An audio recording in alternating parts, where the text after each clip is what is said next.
कैसे हैं आप सब। इन्वायरमेंट लिटरेसी की एक अलग प्लेलिस्ट बना दी गई है। आप उस प्लेलिस्ट में पिछले भी जितने वीडियोस हैं इन्वायरमेंट के वो आप देख सकते हो।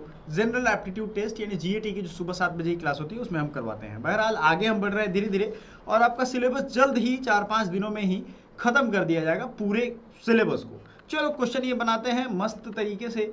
एमसीक्यू वर्जन में मैंने रखा है आपके लिए ecosystem, food chain and food web के एमसीक्यू इंग्लिश हिंदी दोनों में है। ठीक है, आपको कोई दिक्कत नहीं होगी, आराम से आपको लगाना है। Ecosystem, food chain and food web का ये क्वेश्चन है, एनसीईआरटी से ही लिया गया जो आपके सिलेबस का पार्ट है। सिलेबस में जो क्लियर दिया गया वही हम पढ़ाते भी हैं और वही प्रैक्टिस भी करवाते हैं। Which of the following is a producer in a food chain. Food chain में प्रोड्यूसर कौन कौन है? प्रोड्यूसर मतलब होता है उत्पादक। ठीक है, लायन, ग्रास, सांप या मानव। इस फूड चेन में क्या क्या होता है? अगर आप फूड चेन पढ़े होंगे डेफिनेटली, सिलेबस तो आपने पढ़ाई होगा एनसीईआरटी में कभी ना कभी, तो इसमें क्या होता है? ग्रास होगा। तो देखो इसमें grass is the right answer. जो भी बच्चे ग्रास बता रहे हैं उनका बिल्कुल सही है। लायन, स्नेक, ह्यूमन ये सब नहीं होगा। जीएटी की बहुत ही जबरदस्त क्लासेज आ रही हैं, उसको जरूर ज्वाइन करिएगा। Next, what is the primary source of energy for all ecosystem. हमारे इकोसिस्टम में एनर्जी का बहुत बड़ा रोल है, मालूम है। एनर्जी ही ट्रांसफर होता है एक लेवल से दूसरे लेवल में, प्राइमरी, सेकेंडरी, टर्शियरी सभी में। तो प्राइमरी सोर्स कहीं से तो ऊर्जा आता होगा, वाटर है या सॉइल है या सनलाइट है या हवा है। जल्दी से जल्दी फर्स्ट जो बच्चा कमेंट करेगा उसका नाम हम लोग पिन करेंगे कमेंट बॉक्स में। ठीक है, सो जल्दी से बताइए। इस तरह के बहुत सारे क्वेश्चन हम लोग करने वाले हैं, बहुत सारा रिवीजन करेंगे, एक क्वेश्चन से जुड़ा हुआ बहुत सारा एमसीक्यू प्रैक्टिस करने वाले हैं। वीडियो को लाइक कर दीजिएगा मेरे प्यारे बच्चों, चैनल को सब्सक्राइब कर लेना क्योंकि आपको सारा नोटिफिकेशन एक साथ मिल जाएगा। एंड अपने मित्रों को भी शेयर कर दो स्टडी ग्रुप्स में, ये सबसे अच्छा काम आप कर सकते हो। So what is the primary source? तो प्राइमरी सोर्स है हमारा सनलाइट। सनलाइट से होता है फोटोसिंथेसिस, सारे ग्रीन प्लांट्स करते हैं। फोटोसिंथेसिस करने के बाद उसी से प्रोडक्शन होता है ऑक्सीजन एंड बाकी चीजों का, फिर हमें वो मिलता जाता है।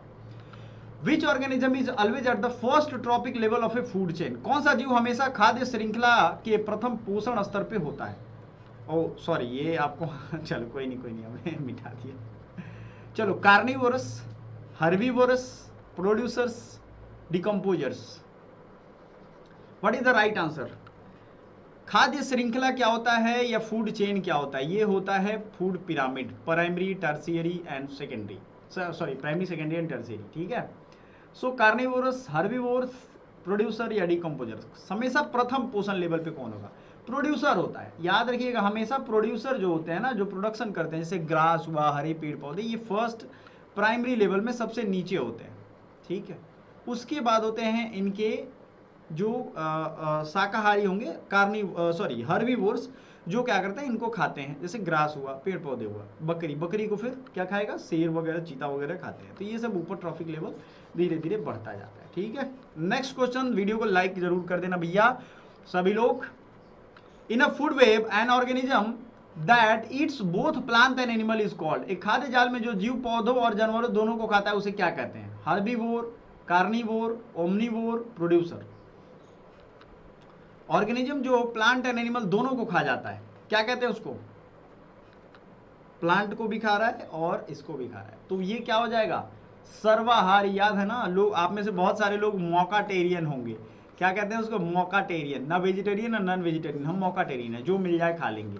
तो जो सब खा लेना, मौकाटेरियन को ही सर्वाहारी कहते हैं, ओमनीवोर कहते हैं। ठीक है, next. Decomposer like fungi and bacteria are important because they, फुफुंदी और बैक्टीरिया जैसे अपघटक महत्वपूर्ण है क्योंकि वे ईट ओनली डेड एनिमल्स, केवल मृत जानवरों को खाते हैं। Convert solar energy to chemical energy, ठीक है, या break down dead organism and recycle nutrients. Consume products क्या करते हैं?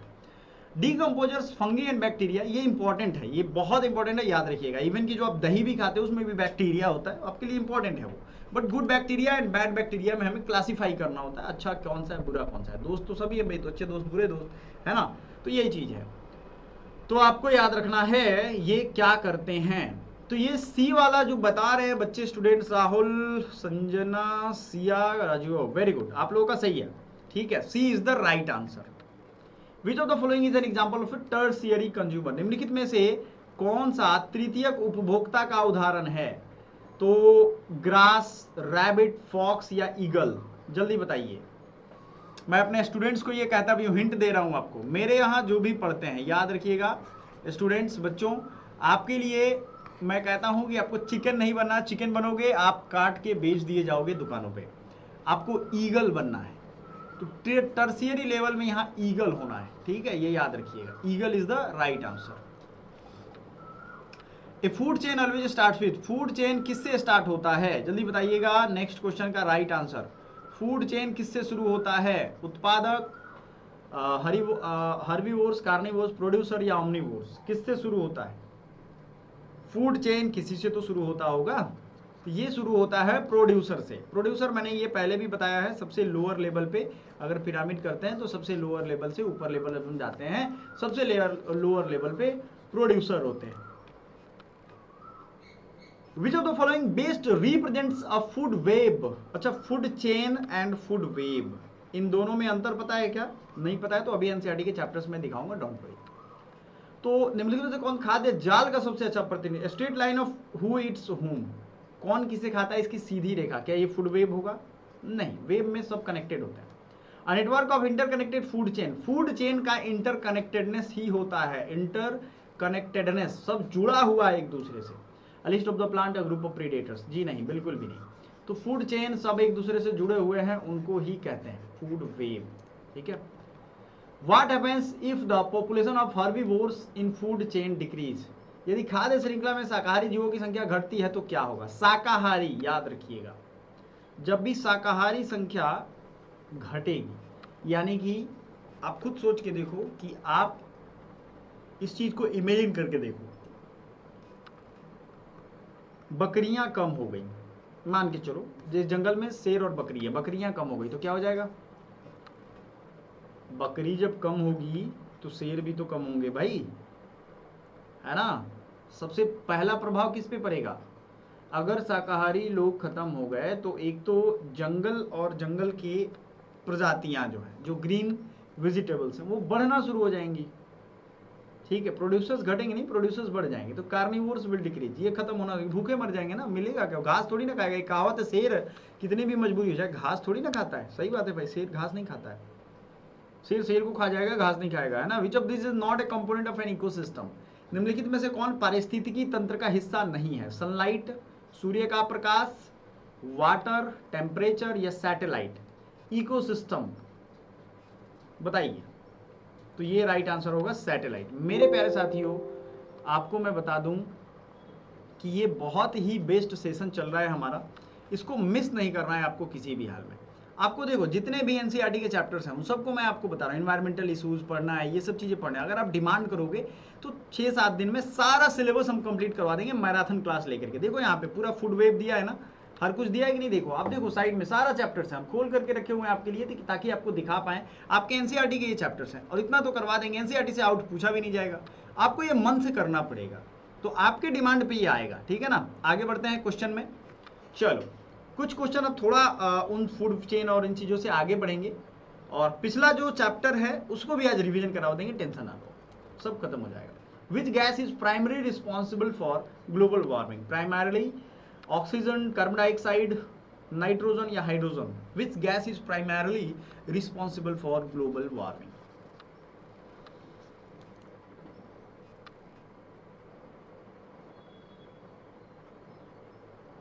ठीक है। Next question, ozone layer is found in which layer of atmosphere? Ozone layer वायुमंडल की किस परत में पाई जाती है? ट्रोपोस्फेयर, स्ट्रेटोस्फेयर, मेसोस्फेयर और थर्मोस्फेयर? राइट आंसर क्या है? What is the right answer? आपको मालूम होगा ना, हमारी पृथ्वी जो है उसके कई सारे लेयर्स, ये जो एनवायरनमेंट है हमारा, यानी हम यहाँ रहते हैं मान लो, तो इसके ऊपर अलग अलग लेवल पे 18 किलोमीटर, 20 किलोमीटर, फिर 500 किलोमीटर, अलग अलग लेयर है। सबसे नीचे वाला कौन है? ट्रोपोस्फेयर है, उसके ऊपर स्ट्रेटोस्फेयर। तो ओजोन लेयर कहाँ पे छिपा हुआ है? राइट आंसर इज स्ट्रेटोस्फेयर, है ना। अच्छा, ओजोन लेयर नहीं होता तो क्या होता? ये जो हमारे हाथ है, स्किन है ना, स्किन जहाँ जहाँ है उस पर व्हाइट धब्बे स्टार्ट हो जाते हैं और स्किन कैंसर जल्दी होता है आपको, क्योंकि वो अल्ट्रा वायलेट रेज को, ultra violet rays is a piercing light rays, वो हो सकता है आपकी स्किन को ज़्यादा देर रखोगे तो चीर देगा। कौन नवीकरणीय is renewable source of energy है? Coal, petroleum, solar energy, natural gas? तो solar energy is the right answer, ठीक है, यही राइट आंसर है। चलिए नेक्स्ट,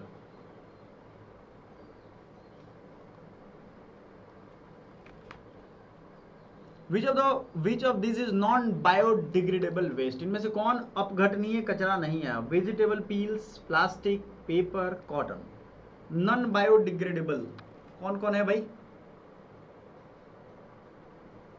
नॉन बायोडिग्रेडेबल। अच्छा, आप में से बहुत सारे बच्चे होंगे जिनको ये नहीं मालूम होगा कि हमारे एप्लीकेशन पे फ्री में आप टेस्ट दे सकते हो। मॉक टेस्ट आप आराम से दीजिए, इत्मीनान से दीजिए, फ्री में अवेलेबल है, घबराना नहीं है। और ये वाली पीडीएफ भी चाहिए तो आपको एप्लीकेशन पे हमारे आना पड़ेगा, एप्लीकेशन पे हम आपको दे देंगे। एप्लीकेशन है एकेडमी पॉइंट। क्या है एप्लीकेशन? एकेडमी पॉइंट, सही है।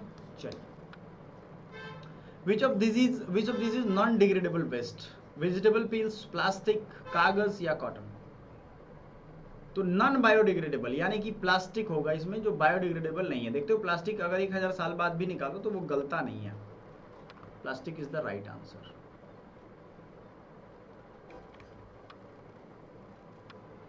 सीएफसी उत्सर्जन को कम करने के लिए कौन सा प्रोटोकॉल, यानी कि अगर हम बात करें, which protocol was signed to reduce CFC emission? Kyoto protocol, Paris agreement, Montreal protocol, Basel convention. Basel norms याद रखना बैंकिंग सिस्टम से रिलेटेड है, बैंकिंग से रिलेटेड है। पेरिस एग्रीमेंट जलवायु समझौता तो है ही, पेरिस में बेसिकली जो हमारे इंटरनेशनल सोलर अलायंस है उससे संबंधित है। तो बच गया दो, क्योटो और मॉन्ट्रियल। ये याद रखिएगा, इसलिए कह रहा हूं क्योंकि ये बार बार आपको अलग अलग चीज़ों में ये प्रोटोकॉल पूछ लिए गए हैं। तो आप में भी पूछेगा इस बार आपके सिलेबस में जो जोड़ा गया है, न्यू सिलेबस का ये पैटर्न है, इन्वायरमेंटल लिटरेसी, इसमें जरूर आएगा ये। फिर क्योटो या मॉन्ट्रियल, बताइए ओजोन लेयर से कौन सा जुड़ा हुआ है? तो मॉन्ट्रियल जुड़ा हुआ है। और ये ओजोन लेयर टूटता था, कट गया था कि सीएफसी की वजह से। ठीक है, ये सीएफसी का प्रोडक्शन अब लगभग बंद ही कर दिया गया है। अब जो हमारे रेफ्रिजरेटर होते हैं उनमें सीएफसी होता जरूर होगा, सीएफसी या एचएफसी, लेकिन इन गैस जो निकलती है उसको कन्वर्ट कर दिया जाता है दूसरे गैस में, तो ये कहानी खत्म हो जाती है। Which is the main cause of acid rain? अम्ल वर्षा का मुख्य कारण क्या है? CO2, CO, SO2, NO, methane, chlorofluorocarbon. कुछ तो होगा। अम्ल वर्षा यानी एसिडिक रेन, एसिड रेन का क्या कारण है?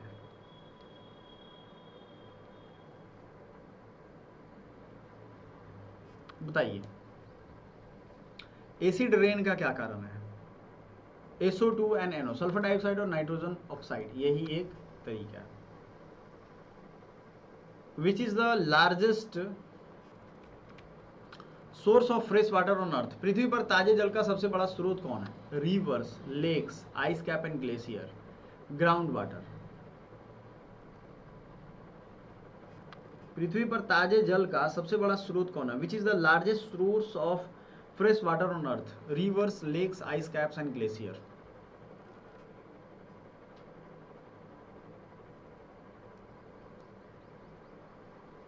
बताइए, बर्फ की चोटियां और हिमनद।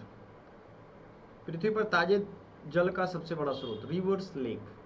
तो याद रखिएगा फ्रेश वाटर सब ग्लेशियर्स में ही है my dear student, ice cap and glacier. Which Indian river is declared as living entity by the court? Living entity किसे कहा गया है? लिविंग एंटिटी जैसे हम लोग कहते हैं ना, जैसे आप न्यूजीलैंड में जाएंगे वहाँ के एक पर्वत को लिविंग एंटिटी का दर्जा दिया गया है, मतलब उसे मनुष्य मान के चलेंगे। किस भारतीय नदी को न्यायालय द्वारा जीवित इकाई घोषित किया गया? यमुना, गंगा, ब्रह्मपुत्र, नर्मदा।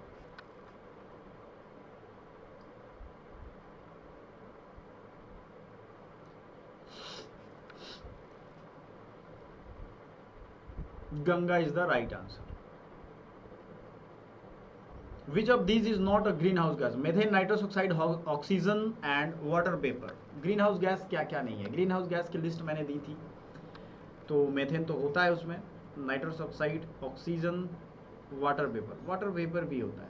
क्या क्या होता है भाई? अच्छा, इसकी लिस्ट मैंने दी थी पिछले वीडियो में, वो मैंने सुबह करंट अफेयर्स के साथ आपको रिवीजन करवाया था। यहाँ लिख लो आप, ग्रीन हाउस गैस वाला क्वेश्चन, पिछले क्वेश्चन है ये, पिछले वाला क्वेश्चन। अगर आप कमेंट करते हो तो आपको ये पीडीएफ कहाँ मिलेगा, पिन कर देंगे, जो भी बच्चों को पीडीएफ चाहिए वो मिल जाएगा। CO2, CH4, N2O, H2O, ये सब आते हैं। O3, CFC, HFC। बात समझ में आ गया आपको? ये सब आपके ग्रीन हाउस गैस है।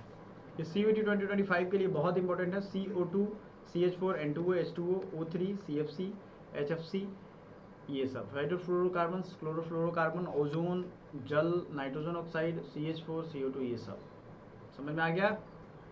Is it clear? हाँ क्लियर है।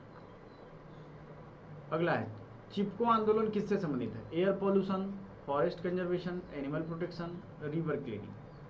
तो फॉरेस्ट कंजर्वेशन से संबंधित है। इसमें चिपको आंदोलन में लोग पेड़ से चिपक जाते थे जाकर के, और ये बड़ा आंदोलन फेमस है पूरे दुनिया में। सुंदरलाल बहुगुणा इसके लीडर हैं। चलो एक और क्वेश्चन आपसे मैं पूछ लेता हूँ। नर्मदा बचाओ आंदोलन, ये भी इन्वायरमेंट एंड इकोलॉजी से रिलेटेड है। इसकी लीडर कौन थी या थे, जो भी आप जानते हो? नर्मदा बचाओ आंदोलन,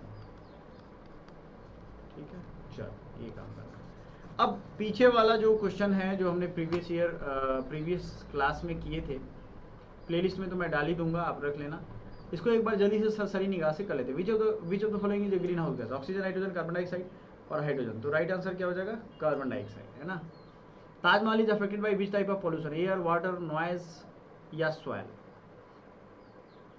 तो ये एयर पॉल्यूशन की वजह से SO2 एंड ये जो है ना आपको सल्फर डाइऑक्साइड और H2O मिलकर के H2SO4 बना देता है। Deforestation cause an increase which gas in atmosphere? Deforestation, वनों की कटाई करेंगे तो कौन से गैस की वृद्धि हो जाती है बताइए? वन को काट दोगे तो कार्बन डाइऑक्साइड बढ़ जाएगा, सीधा बात है। Which of the following is renewable source of energy? Coal, petroleum, wind energy. तो बहुत ईजी है, आप जल्दी से बताइए। What is the full form of UNEP? आपके लिए बहुत इंपॉर्टेंट क्वेश्चन है। UNEP रिवीजन कर लो। United Nations environmental program. Which layer of the atmosphere protect us from UV rays? Troposphere, stratosphere, mesosphere, thermosphere.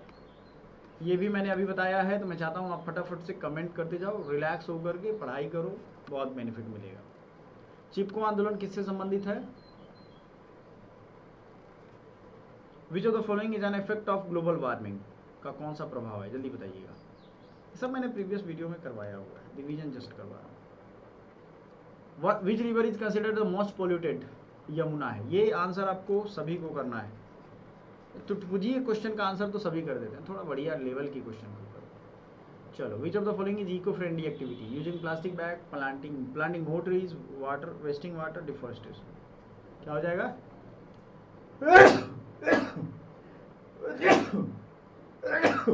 Sorry for that. तो ये हो गए आज के क्वेश्चन। जल्द ही अगला वीडियो चाहिए तो हमें बताइए। Thank you so much.